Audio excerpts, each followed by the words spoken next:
1962 का युद्ध भारत चीन इतिहास का सबसे कठिन अध्याय माना जाता है।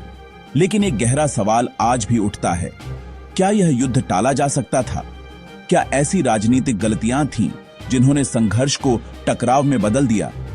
सबसे पहली गलती थी सीमा विवाद को हल्के में लेना। भारत और चीन के बीच सीमा रेखाएं कभी स्पष्ट नहीं थीं, लेकिन कई वर्षों तक इस विषय को न संयुक्त वार्ता मिली न गंभीर कूटनीति।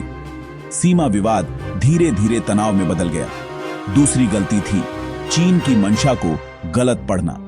भारत का विश्वास था कि चीन हमला नहीं करेगा, कि हिमालय प्राकृतिक सुरक्षा दीवार है और हिंदी चीनी भाई भाई अस्थायी उतार चढ़ाव को संभाल लेगा। लेकिन वास्तविकता में चीन तिब्बत में तेजी से सैनिक तैनाती बढ़ा रहा था। तीसरी राजनीतिक चूक थी फॉरवर्ड पॉलिसी। इस नीति के तहत भारत ने कई छोटी चौकियां चीन की पोजीशनों के आगे स्थापित की। उद्देश्य शांतिपूर्ण दबाव था, लेकिन चीन ने इसे सीधा सैन्य चुनौती माना। कुछ चौकियां बिना सड़क, बिना आपूर्ति और बिना स्पष्ट आदेशों के थीं। चौथी बड़ी गलती थी संचार और समन्वय में कमजोरी। राजनीतिक नेतृत्व, सैन्य नेतृत्व और जमीनी कमांडरों की सोच में सामंजस्य नहीं था। कुछ जगह राजनीतिक निर्णय जमीनी वास्तविकता से मेल नहीं खाते थे। पांचवीं और निर्णायक गलती थी एशिया की भू राजनीति को कम आंकना। तिब्बत में चीनी नियंत्रण, क्यूबा मिसाइल संकट और सोवियत चीन तनाव सब एक ही समय पर चल रहे थे। इस बड़े अंतर्राष्ट्रीय माहौल में भारत को सतर्क रहना चाहिए था, लेकिन भरोसा और उम्मीद रणनीति से आगे निकल गए।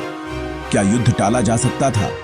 कई इतिहासकार मानते हैं, हां, अगर कूटनीति तेज होती, अगर खुफिया जानकारी पर बेहतर ध्यान दिया जाता और अगर राजनीतिक व सैन्य रणनीति एकजुट होती तो इस संघर्ष को रोका जा सकता था।